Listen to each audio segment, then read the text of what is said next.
નમસ્કાર મિત્રો, જય શ્રી કૃષ્ણ, હર હર મહાદેવ। આજની સ્ટોરી વિડીયોમાં તમે જોડાયા બદલ તમારો આભાર। આજની સ્ટોરી વિડીયો શરૂ કરીએ। હાલનો યુગ બહુ જ ફાસ્ટ અને આધુનિક થઈ ગયો છે। પતિ પત્ની બંને એકબીજાને નામ લઈ બોલાવતા થઈ ગયા છે।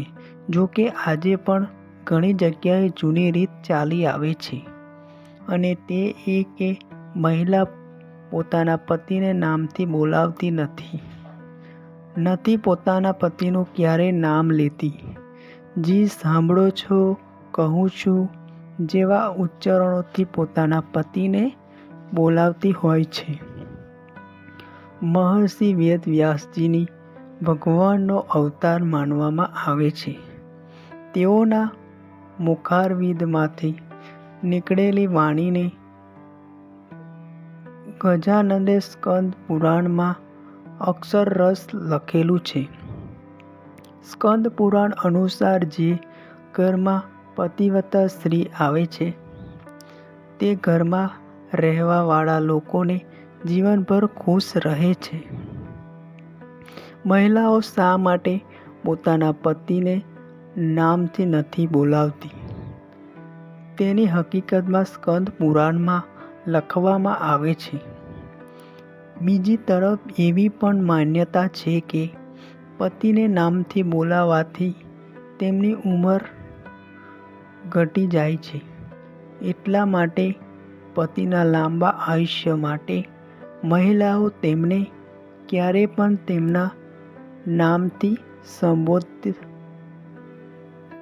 કરતી નથી। વધુમાં સ્કંદ પુરાણ કહે છે કે પતિના ભોજન ગ્રહણ કર્યા બાદ પત્નીએ ભોજન લેવું જોઈએ। પતિને માન સન્માન આપવું એ પતિવ્રતા નારીનું કર્તવ્ય બતાવવામાં આવ્યું છે। તે જ પ્રમાણે દરેક પુરુષે પણ પોતાની પત્નીને આદર આપવો જોઈએ। જો કે હાલમાં સમયમાં એવું જ રહ્યું નથી। સ્ત્રી પુરુષ સમોવડી થઈ ચૂકી છે। તેણી પ્લેન ઉડાવવાથી માંડીને દરેક કાર્ય કરવા માંડી છે। જો કે સ્કંદ પુરાણના કથનનો અર્થ સ્ત્રી પુરુષ સંસાર ચક્રના પૈડા હોવાનો પણ અર્થ નીકળે છે। તેથી સ્ત્રી પુરુષ સમોવડી હોવું કંઈ ખોટું પણ નથી। જે પુરુષ મહિલાઓનું સન્માન નથી કરતા અને તેમને પોતાનેથી નીચે સમજે છે, હકીકતમાં તેઓ કોઈ પણ માન સન્માનના હકદાર હોતા નથી।